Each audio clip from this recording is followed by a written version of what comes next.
اللہ جل شانہ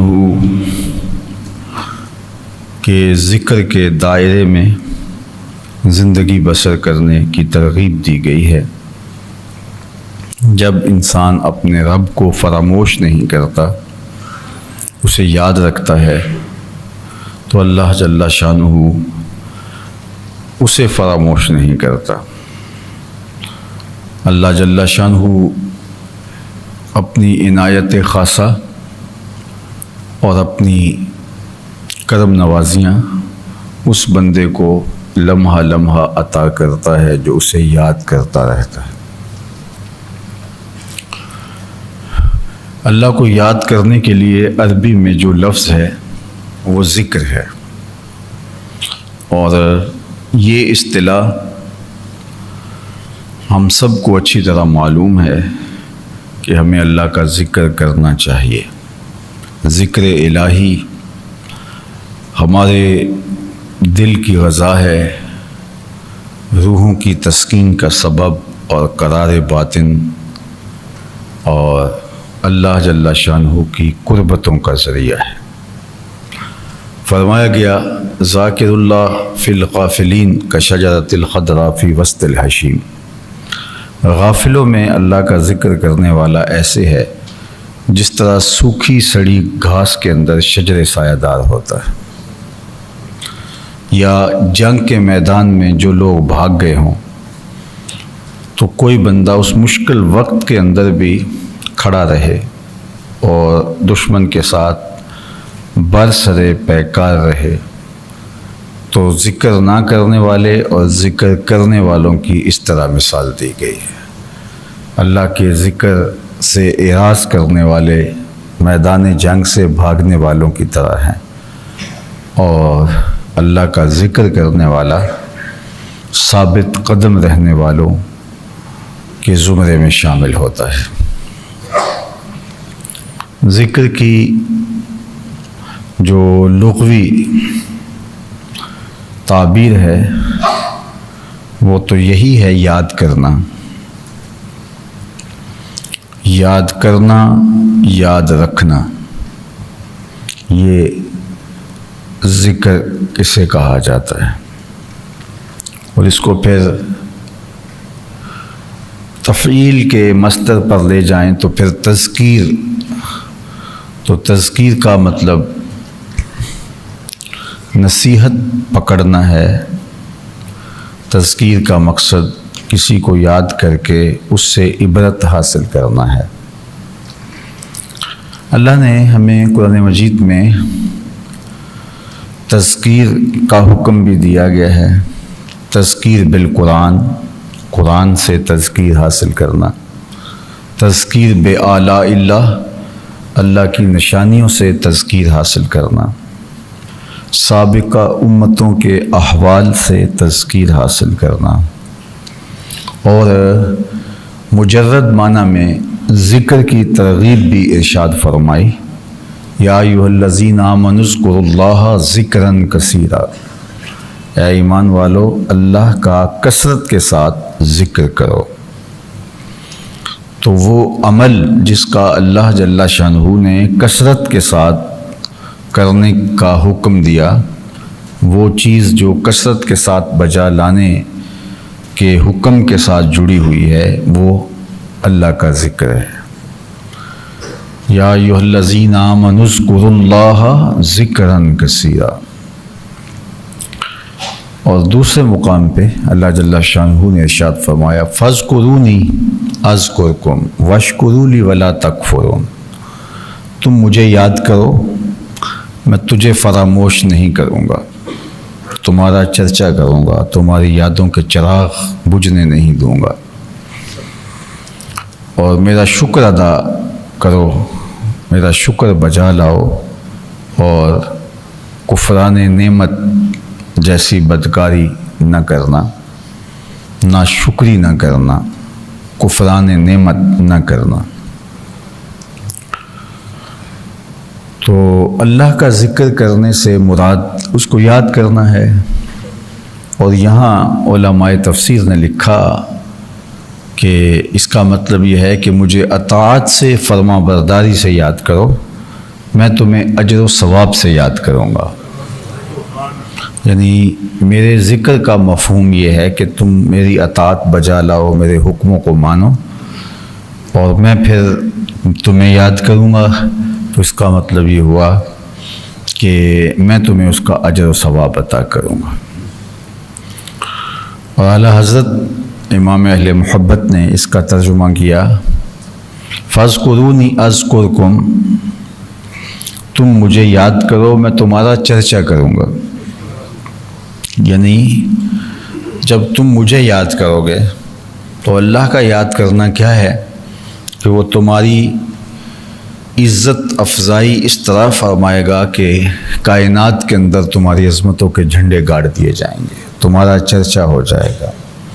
ایک روایت میں ہے کہ جب بندہ اللہ سے محبت کرتا ہے تو اللہ جل شانہ اس سے محبت کرتا ہے، اور جبریل امین سے کہتا ہے کہ فلاں بندے سے میں محبت کرتا ہوں، تو بھی اس سے محبت کر، اور پھر جبریل امین بھی اس سے محبت کرنے لگ جاتے ہیں۔ پھر جبریل امین کو حکم ہوتا ہے کہ اہل سما کو منادی دے دو، آسمان کے رہنے والوں کو بتا دو کہ فلاں بندے سے اللہ بھی پیار کرتا ہے، جبریل بھی پیار کرتے ہیں، آسمان کے باسیوں تم بھی اس سے پیار کرو۔ پھر آسمان والے اس سے پیار کرنے لگ جاتے ہیں۔ اس کے بعد اس کی قبولیت کو دنیا میں ڈال دیا جاتا ہے، دنیا کے رہنے والوں کے دلوں میں اس کا احترام، اس کی محبت پیدا کر دی جاتی ہے۔ تو گویا اللہ سے محبت کا نتیجہ اللہ کی محبت، جبریل امین کی محبت، فرشتوں کی محبت، آسمانی مخلوقات کی محبت، اور زمین پہ بسنے والے اچھے لوگوں کی محبت اس شخص کا مقسوم ہو جاتا ہے۔ اور یہاں ارشاد فرمایا جب میرا بندہ مجھے یاد کرتا ہے تو اگر وہ اکیلے یاد کرتا ہے، تنہائی میں یاد کرتا ہے، تو میں بھی اس بندے کو تنہائی میں یاد کرتا ہوں۔ اور اگر میرا بندہ مجھے مجلس میں یاد کرتا ہے، ہجوم انسانہ میں، لوگوں کے ہجوم میں یاد کرتا ہے، تو میں اس سے بہتر مجلس جو فرشتوں کی ہے اس میں اسے یاد کرتا ہوں۔ اور پھر فرمایا کہ اگر میرا بندہ میری طرف ایک قدم چل کے آئے تو میں اس کی طرف 70 قدم چل کے آتا ہوں۔ پہلے فرمایا ایک بالشت آئے تو میں 70 بالشت آتا ہوں، پھر ایک ذرا آئے تو میں 70 ذرا اس کی طرف آتا ہوں، ایک گز آئے تو 70 گز اس کی طرف میری رحمتیں متوجہ ہوتی ہیں۔ اور پھر آخر میں لفظ ہیں کہ اگر وہ میرا بندہ میری طرف چل کے آئے، اتیتہ ہر والا، وہ چل کے آئے تو میری رحمتیں دوڑ کے استقبال کرتے۔ تو یہ اللہ کے ذکر کی برکتیں ہیں جو اللہ اپنے بندے کو عطا کرتا ہے۔ تو اس لیے ہمیں کثرت کے ساتھ اللہ کے ذکر کرنے کی ترغیب دی گئی ہے، اور ہمیں اتنے طریقہ ہائے ذکر دیے گئے ہیں کہ ہم ہر وقت اس ذکر کے دائرے میں رہیں۔ یہ جو نماز ہے یہ بھی اللہ کے ذکر کی ایک صورت ہے۔ اقم الصلاۃ لذکری، اللہ نے قرآن مجید میں ارشاد فرمایا نماز قائم کرو میرے ذکر کے لیے، میری یاد کے لیے۔ یہ بھی اللہ کی بارگاہ میں ہم حاضری لگوانے آتے ہیں۔ 5 ٹائم ہم کام چھوڑ کے بھاگ آتے ہیں، گھر چھوڑ کے بھاگ آتے ہیں، ہم کھیل کے میدان میں ہوں تو بھاگ آتے ہیں، ہم دوستوں میں بیٹھ کے گپ شپ لگا رہے ہوں تو بھاگ آتے ہیں، ہم سوئے ہوئے ہو تو اٹھ کے بھاگ آتے ہیں، ہم کھانا کھا رہے ہوں تو چھوڑ کے بھاگ آتے ہیں، شادی میں ہو تو چھوڑ کے بھاگ آتے ہیں۔ تو 5 مرتبہ ہم سارے کاموں سے، جس بھی نوعیت کا کام کیوں نہ ہو، امور سلطنت سر انجام دے رہے ہوں، یا اپنے بچوں میں بیٹھے ہوں، یا بیوی کے ساتھ بیٹھ کے ملاعبت کر رہے ہوں، یا کھیل کود میں مصروف ہوں اپنے دوستوں کے ساتھ، یا اہم ترین کاموں میں لگے ہوئے ہوں، ہم جو بھی کر رہے ہوں سب چھوڑ کے 5 مرتبہ آ کے رب سے کہتے ہیں مالک یہ کام کاج دنیا کے یہ تو ہمارے ذمے ہیں، لیکن ہم حاضری لگانے آئے، ہم تیرے ہی بندے ہیں۔ تو یہ گویا اپنی وفاداری بتانے آتے ہیں، اور یہ عرض کرنے آتے ہیں کہ مالک ہم تجھے فراموش نہیں کیا، تجھے بھولے نہیں ہیں۔ تو اس لیے نماز اللہ کی یاد کا ذریعہ بن گئی۔ اقم الصلاۃ لذکری، نماز پڑھو میرے ذکر کے لیے، مجھے یاد کرنے کے لیے۔ تو پھر جب بندہ اس کو یاد آ رہا ہو اور بندہ اسے یاد کر رہا ہو تو پھر درمیان میں کوئی چیز اور مخل نہیں ہونی چاہیے۔ تو یادوں کا ہجوم اس طرح کا ہو کہ رکوع ہے، قیام ہے، سجدہ ہے، قومہ ہے، جلسہ ہے، استراحہ ہے، کچھ بھی ہے، ہر حالت کے اندر اس کی یاد کا غلبہ نماز کے اندر ہو، اور نماز کی حقیقت کو، عبادت کی حقیقت کو حدیث جبریل میں بیان کیا گیا ہے کہ اللہ کی عبادت تو اس طرح کرے کہ گویا تو اسے دیکھ رہا ہے، اور اگر یہ کیفیت تیرے اوپر کسی وجہ سے طاری نہیں ہو پاتی تو کم از کم یہ کیفیت تو تیرے اوپر طاری ہونی چاہیے کہ وہ تجھے دیکھ رہا ہے۔ تو یہ جب کیفیت ہو کہ میرا اللہ مجھے دیکھ رہا ہے، محبت کی نگاہ سے دیکھ رہا ہے، تو پھر تو انسان کی توجہ کیسے بھٹک سکتی ہے، وہ کیسے اپنی سوچوں کو آوارہ ہونے دے سکتا ہے جب یہ تصور جمع ہوا ہو کہ میرا رب مجھے دیکھ رہا ہے۔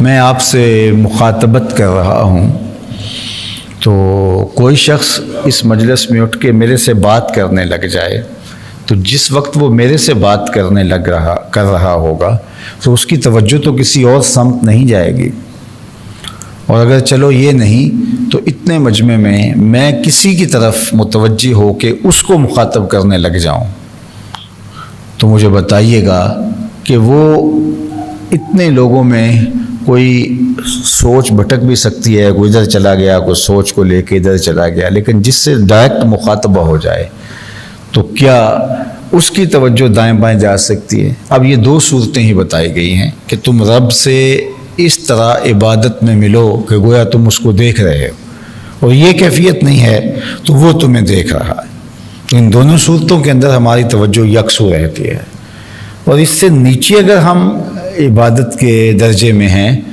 کہ نہ یہ کیفیت بلند نصیب ہوئی کہ اللہ کو ہم دیکھ رہے ہیں، اور نہ یہ کیفیت ہمیں نصیب ہوئی کہ وہ ہمیں دیکھ رہا ہے، بس ہم نماز پڑھے جا رہے ہیں، تو پھر ہمیں ابھی اپنی نماز کو بہتر کرنے کی ضرورت ہے، جو کم از کم اس درجے پہ پہنچ جائے کہ ہم اس کو نہیں دیکھ رہے تو وہ تو ہمیں دیکھ رہا ہے۔ اور یہ تیقن اور یہ یقین جو ہے وہ ہماری باطنی تربیت کرتا ہے، یعنی یہ تصور کہ میرا اللہ مجھے دیکھ رہا ہے، اور نماز کے اندر جب یہ پختہ ہو جائے گا تو پھر وہ نماز کے باہر بھی تصور ہمارے ساتھ جڑنا شروع ہو جائے گا۔ ہم نماز کے ساتھ اس تصور کو لے کے اپنے گھر بھی چلے جائیں گے کہ میرا اللہ مجھے دیکھ رہا ہے، اور یہ حقیقت ہے کہ وہ ہمیں دیکھ رہا ہے، یہ کوئی محض وہمی اور گمانی عقیدہ تو نہیں ہے، حقیقت ہے کہ ہم اس کی نگاہوں میں ہیں، اور وہ لمحہ لمحہ ہمیں دیکھ رہا ہے۔ تو ہم گھر میں ہیں تو وہ دیکھ رہا ہے، ہم کاروبار پہ ہیں تو ہمیں دیکھ رہا ہے، تو ہمارے رویے، ہماری زندگی کے سارے چال چلن خود بخود مرتب اور منظم ہو جائیں کہ ہمارا اللہ ہمیں دیکھ رہا ہے۔ تو یہ عقیدہ ہمیں گناہوں سے بھی بچاتا ہے، اور یہ فیض ہمیں نصیب ہونا تھا نماز سے۔ تو سب سے پہلی مشق ہماری نماز میں ہونی تھی کہ ہم نماز میں کھڑے اس تصور میں ڈوب جاتے، پہلے تو یہ تصور کہ ہم اسے دیکھ رہے ہیں، جب اسے دیکھ رہے ہیں تو کوئی اور نظر ہی نہیں آئے گا، اور دوسرا تصور کم از کم کہ وہ ہمیں دیکھ رہا ہے، تو پھر بھی خیال اور سوچ بھٹک نہیں سکتی، اور یہ تصور لے کے جب عملی زندگی میں اتر جائیں گے نماز کا فیضان، تو پھر جو کہا گیا نا کہ نماز برائی اور برے کاموں سے اور بے حیائی سے بچاتی ہے، تو وہ وہی نماز ہے جو ان آداب کی رعایت کے ساتھ پڑھی جائے کہ جس کا نتیجہ یہ پیدا ہو۔ ورنہ تو ہم یہ عملی طور پہ دیکھتے ہیں کہ لوگ نماز بھی پڑھتے ہیں اور باقی برے اعمال بھی کرتے ہیں، جبکہ نماز کا کام کیا ہے؟ بے حیائی سے بچانا، برے کاموں سے بچانا، مکروہ امور سے بندے کی حفاظت کرنا۔ نماز خود حصار بن جاتی ہے، نماز خود مضبوط قلعہ بن جاتی ہے جو بندے کو ان امور سے بچاتی ہے۔ لیکن یہ وہ نماز ہے جو نماز ہے، جو ہماری ٹکریں ہیں تو وہ تو ہمیں نماز کا وہ حظ ہی نہیں دے پاتی۔ اس لیے ارشاد فرمایا خرابی ہے ان نمازیوں کے لیے جو اپنی نمازوں سے غافل ہیں اور وہ دکھاوے کی ٹکریں مار رہے ہیں۔ الذین هم یراؤون و یمنعون الماعون، ان کی نماز نہیں ہے، دکھلاوے کی ٹکریں ہیں. تو وہ پھر جو دکھلاوے کی ٹکریں ہوں گی تو وہ پھر وہ نتیجہ تو پیدا نہیں کر سکیں گی جو نماز کا لازمی نتیجہ ہے. اور وہ کیا؟ بے حیائی سے روکنا، برے کاموں سے روک دینا. تو یہ نماز کا لازمی نتیجہ ہے. تو نماز اللہ کا ذکر ہے، اللہ کی یاد ہے. تو کہا اقم الصلاۃ لذکری، نماز جو ہے وہ پڑھو، یہ میرا ذکر ہے. اچھا، قرآن کو بھی ذکر کہا گیا ہے. ہم نے اس ذکر کو نازل کیا اور اس کی حفاظت بھی ہم خود کریں گے. تو قرآن بھی ذکر ہے. تو پھر جو اللہ کا کثرت کے ساتھ ذکر کرنے کا کہا گیا تو اس میں قرآن مجید کی تلاوت ہے. اور ہماری زندگی میں قرآن مجید کی تلاوت لازم ہونی چاہیے. جبکہ دور موجود کے فتنوں نے ہم سے جہاں بہت ساری چیزیں چھین لی، وہاں تلاوت کلام مجید بھی چھین لی ہے. ہمارا بہت سارا وقت جو ہے وہ ان چیزوں میں گزر جاتا ہے کہ جو چیزیں ہماری زندگی میں کبھی کبھار اور ایک نمک کی شکل کے اندر ہونی چاہیے. ہم جب چھوٹے تھے، بچے تھے، تو کوئی 8 دن کے بعد جو ہے وہ کوئی دادی اماں سے لطیفہ سننے کا جو موقع میسر آتا تھا، ورنہ نصیحت آموز کہانیاں تھیں. تو کوئی چھٹی کا دن اور آخری دن تو دادی اماں کو کہا کہ کوئی ایسی بات بھی سنائے. تو وہی 5 7 10 15 چیزیں تھیں جو بار بار آتی تھیں، اور اس کے اندر بھی کوئی تربیت، کوئی چیزیں چھپی ہوتی تھیں. لیکن آج کتنوں کا وقت جو ہے کہکہوں میں بیت جاتا ہے، اور زندگی کتنی بے ترتیب ہو گئی ہے، غیر منظم ہو گئی ہے. قرآن مجید تو زندگی کا لازمہ تھا. دن کا آغاز ہی قرآن مجید سے ہوتا تھا. بچے، بوڑھے، جوان سب قرآن مجید پڑھتے تھے. اور اگر کسی کو قرآن مجید پڑھنا نہیں آتا تھا تو پڑھنے والوں کی دھیمی دھیمی آواز کے تلذذ سے وہ فیضیاب ضرور ہوتا تھا.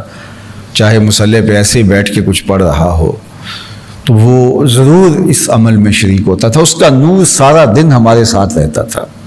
وہ صبح کے اجالوں سے پھوٹتی ہوئی ضیائیں اور قرآن مجید کی دل آویز صداؤں سے نکلتے ہوئے جو ہے وہ انوار، وہ ہماری زندگی میں سرایت کر جاتے تھے.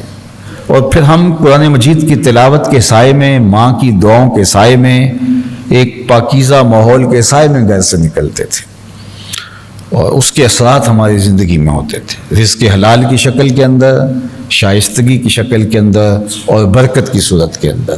رزق اتنا زیادہ نہیں ہوتا تھا، فراوانی اتنی نہیں تھی جتنی اب ہے. ایک بچہ آج جتنے اخراجات کر رہا ہوتا ہے، اس کے موبائل کا خرچہ ہے، اس کے موٹر سائیکل کے پیٹرول کا خرچہ ہے، یہ عام زندگی میں جو آپ کہہ لیجئے متوسط طبقہ ہے، میں ان کی بات کر رہا ہوں. باقی جو امراء ہیں، اہل خیر ہیں، ان کی اولادیں تو جتنے روز کے اخراجات کرتی ہیں، میں ان کی بات نہیں کر رہا. تو متوسط طبقے کا گھر کا ایک ایک فرد روزانہ کتنا بیلنس خرچ کرتا ہے موبائل میں، اور کتنا پیٹرول لگاتا ہے، اور اس کے علاوہ اس کی جو ضروریات ہیں، تو اتنا خرچہ ٹوٹل گھر کا ہوا کرتا تھا. اور لوگ کہتے تھے اللہ کا بڑا شکر ہے اس وقت. اور اب اتنا کچھ ہونے کے باوجود بھی جو ہے وہ ناشکری ہے. کتنی وہ چیزیں جو آج ہماری زندگی میں ہیں، ماضی میں بالکل نہیں تھی، اور آج وہ ہماری زندگی میں وافر اور فراواں ہیں.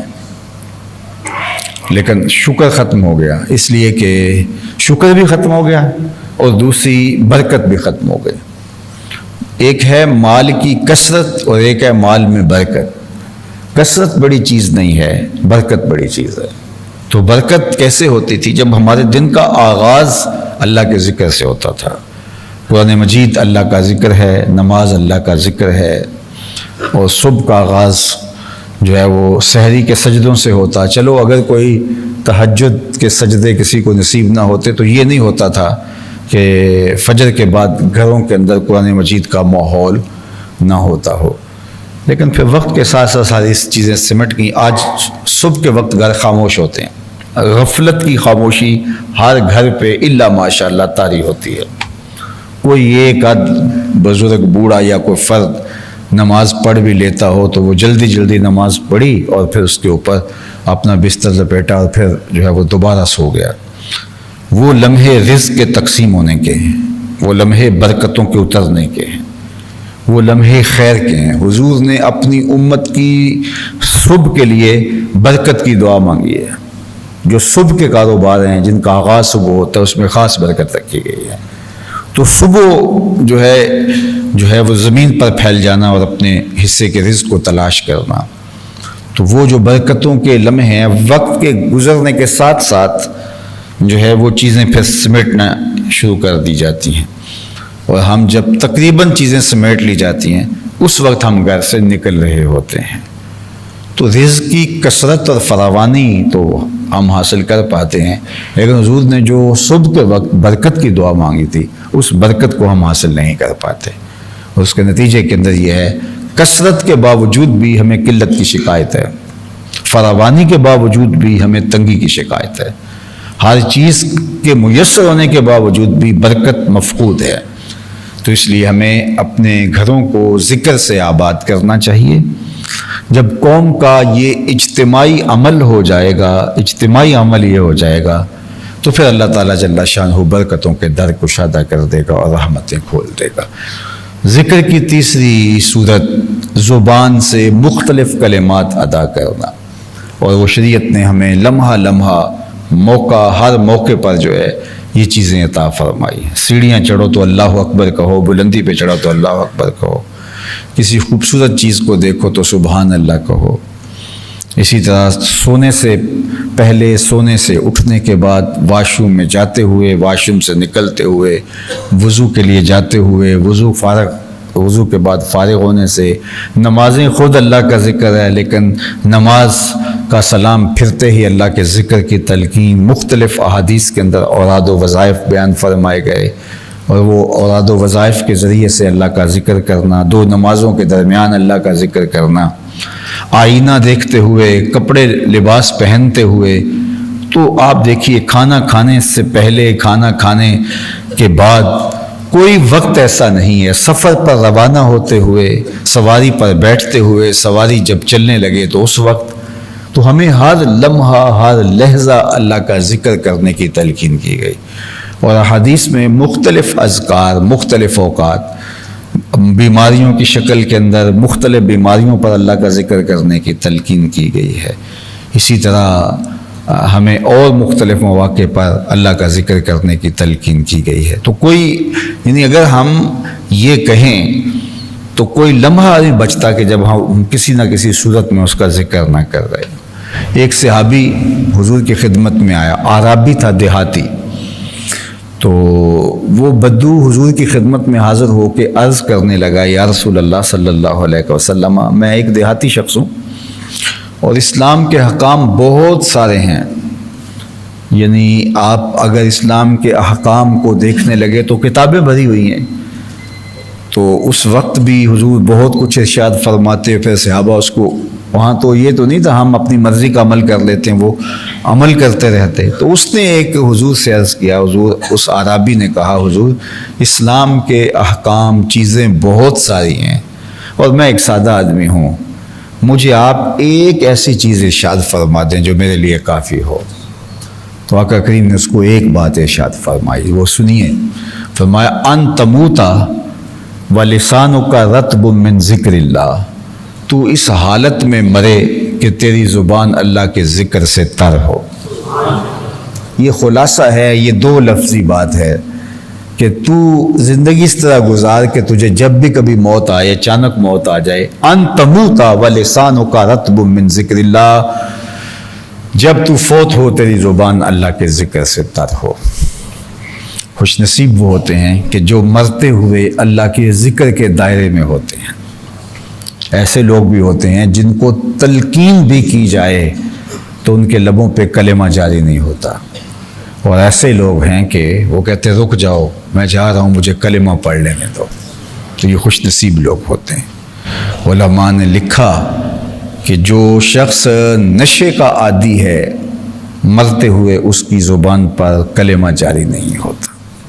وہ شراب ہے، وہ بھنگ ہے، وہ افیون ہے، نشے کی جو بھی صورت ہے، جو نشے کا عادی ہے، اللہ تعالیٰ جل شانہ اس کو آخرت میں جو سزائیں دے گا، دنیا پر اس کی جو سزا ہے اس میں سے ایک سزا ہے کہ مرتے ہوئے اسے کلمہ نصیب نہیں ہوتا۔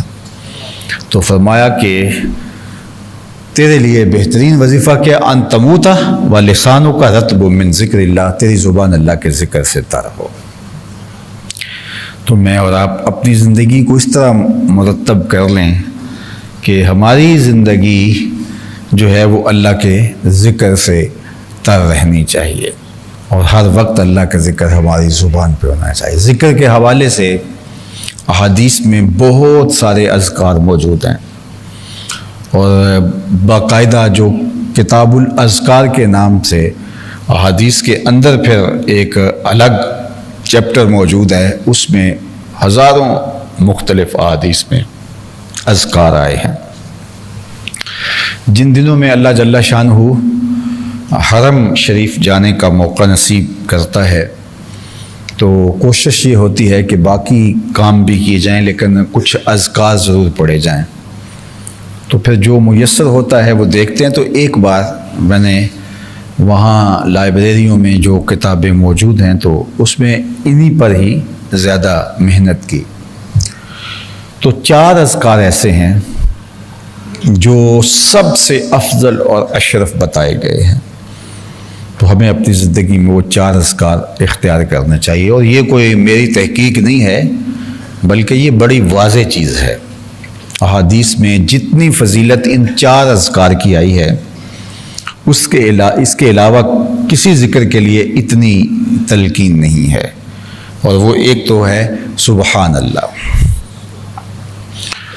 اور ایک ہے الحمدللہ، اور ایک ہے لا الہ الا اللہ، اور ایک ہے اللہ اکبر۔ یہ 4 اذکار افضل ترین ذکر ہیں، یہ چاروں مشکل نہیں ہیں۔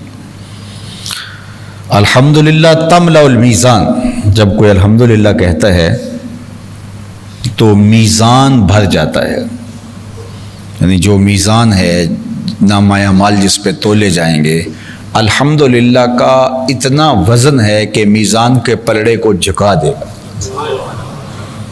اور جب کوئی سبحان اللہ کہتا ہے اور زمین اور آسمان کے درمیان جتنی خلا ہے یہ ساری نور سے بھر جاتی ہے۔ لا الہ الا اللہ کو افضل الذکر کہا گیا ہے، تو یہ افضل ترین ذکر ہیں، سبحان اللہ، الحمدللہ، لا الہ الا اللہ اور اللہ اکبر۔ اور ایک حدیث پاک میں ایک 5ویں ذکر کا بڑی خصوصیت کے ساتھ تذکرہ ہے، اور وہ ہے لا حول ولا قوت الا باللہ۔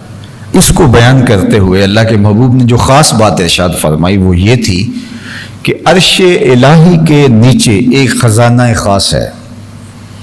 جو خزانے آپ کے خاص ہوتے ہیں جس میں آپ خاص چیزیں رکھتے ہیں تو وہ آپ اپنے بیڈ کے پاس ہی رکھتے ہیں نا، تاکہ جو ہے وہ محفوظ بھی رہے، اپنے اس خاص کمرے میں رکھتے ہیں۔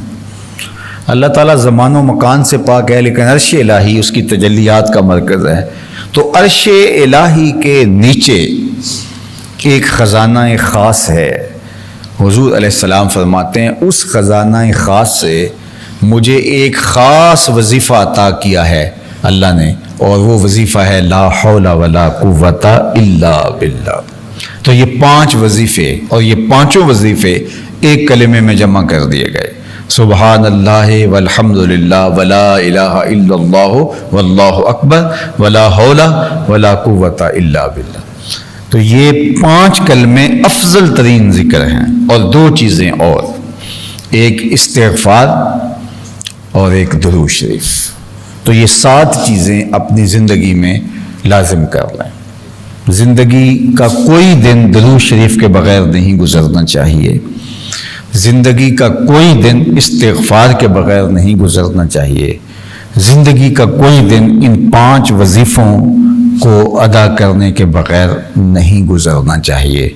اور اس کے علاوہ بھی جو بھی آپ کو اذکار جو ہیں وہ یاد ہوں، ازبر ہوں، یا کچھ وظائف کے ساتھ آپ کی مانوسیت ہو تو ان کو ادا کیجئے، انشاءاللہ اس کی برکتیں آپ کو نصیب ہوں گی۔